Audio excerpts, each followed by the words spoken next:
Music director Harris Jayaraj அவர்கள் தளபதியோட singing ability பத்தி ரீசன்ட் இன்டர்வியூல ஷேர் பண்ணியிருக்காரு. அதாவது சச்சினுக்கு அப்புறம் ஒரு 7 வருஷம் பாடாம இருந்த தளபதியை நீங்க தான் துப்பாக்கி படத்துல திரும்ப பாட வச்சீங்க, அந்த எக்ஸ்பீரியன்ஸ் எப்படி இருந்துச்சுன்னு கேட்டதுக்கு, விஜய் நேச்சுரலாவே ஒரு சூப்பரான சிங்கர், அவரோட அம்மா ஒரு பயங்கரமான சிங்கர்ன்றதால அவரோட பிளட்லயே அந்த ஒரு சிங்கிங் குவாலிட்டி இருக்கு. சோ ஃபர்ஸ்ட் கேட்டப்ப கொஞ்சம் தயங்கினாரு, சரியா வருமானா அப்படின்ற மாதிரி.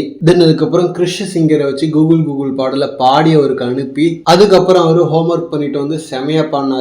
பாடும்போது பயங்கரமா பாடிடுவாரு. அதுக்கப்புறம் வந்து இதை வைக்கலாமா வேணாமான்னு சொல்லிட்டு கொஞ்சம் தயங்குவாரு. பட் எனக்கு அவரு பாடும்போது இது பெரிய ஹிட் ஆக போகுதுன்றது தெரிஞ்சிடுச்சு. சென்னையில ஒரு தடவை பாடலை பாடி கொடுத்துட்டு அதுக்கப்புறம் மும்பையில கரெக்ஷனுக்காக ஒரு தடவை வந்து பாடி கொடுத்தாரு. அண்ட் நண்பன் வந்து துப்பாக்கிக்கு முன்னாடி நிறைய கதைகளை எனக்கு அனுப்புவாரு. நான் இந்த ஒரு கதையை அனுப்புறேன், கேட்டு பாருங்க நீங்க பண்றீங்களா அப்படின்ற மாதிரி ஒரு 10 படங்களுக்கு தொடர்ந்து என்கிட்ட அனுப்புனாரு.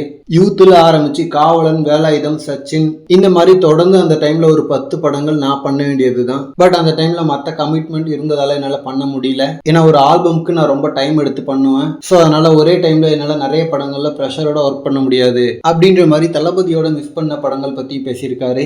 ஆக்சுவலா யூத், சச்சின், காவலன்னு கரெக்டான கதைகளா பார்த்து தான் ஹாரிஸ் ஜெயராஜுக்கு தளபதி அனுப்பியிருக்காரு. ஏன்னா இது மூணுமே ஓரளவுக்கு கிளாஸான லவ் படங்கள். வேலாயுதம் மட்டும் ஆக்ஷன் படம். பட் ஹாரிஸ் அவர்கள் பண்ணனாலும் இந்த ஆல்பம் எல்லாமே ஆல்ரெடி ஹிட் தான். அதுவும் சச்சின் ஆல்பம்லாம் டிஎஸ்பி சூப்பரா பண்ணியிருப்பாரு. கண்மூடி திறக்கும் போது சாங்லாம் வேற லெவல் ஹிட். பட் அது எல்லாமே கரெக்டா ஹாரிஸ் ஜெயராஜ் அவர்களுக்கும் பொருந்தும். அண்ட் கோயம்புத்தூர்ல ஹாரிஸ் ஜெயராஜ் அவர்களோட கான்சர்ட் நடக்க போது போல அதுக்கு தான் நிறைய இன்டர்வியூஸ் கொடுத்துட்டு இருக்காரு. அண்ட் ஹாரிஸ் ஜெயராஜ் அவர்கள் இன்னும் நிறைய படங்கள் பண்ணணும். ஏன்னா லெஜெண்ட் மாதிரியான ட்ரோலான படத்துக்கு கூட நல்ல பாடல்கள் கொடுத்தாரு. ரீசெண்டா ஃபிளாப் ஆன பிரதர் படத்துலயும் அவரோட பாடல்கள் ஓரளவுக்கு வெற்றி தான். ஸோ இந்த மாதிரி சுமாரான படங்களுக்கு கூட 2-3 பாடல்கள் நல்லா வெயிட்டா போட்டு கொடுத்துறாரு. ஸோ கதையாகவும் ஒரு நல்ல படம் அமைஞ்சா ஆல்பமே மிகப்பெரிய ஹிட் ஆகும். அண்ட் நெக்ஸ்ட் கௌதம் மேனன் அவர்கள் பண்ற படத்துக்கும் மியூசிக் பண்ண போறாருன்னு ஒரு நியூஸ் வந்துட்டு இருக்கு. ஸோ ஹோப்ஃபுல்லி 2 பேருக்குமே அந்த படத்துல ஒரு மிகப்பெரிய கம்பேக் கிடைச்சா நல்லா இருக்கும். ஓகே ஃப்ரெண்ட்ஸ், இந்த மாதிரி ஹாட்டான அப்டேட்ஸ்க்கு நம்ம விஜய் ஃபோர்ட் சேனலை சப்ஸ்கிரைப் பண்ணுங்க. தேங்க்யூ.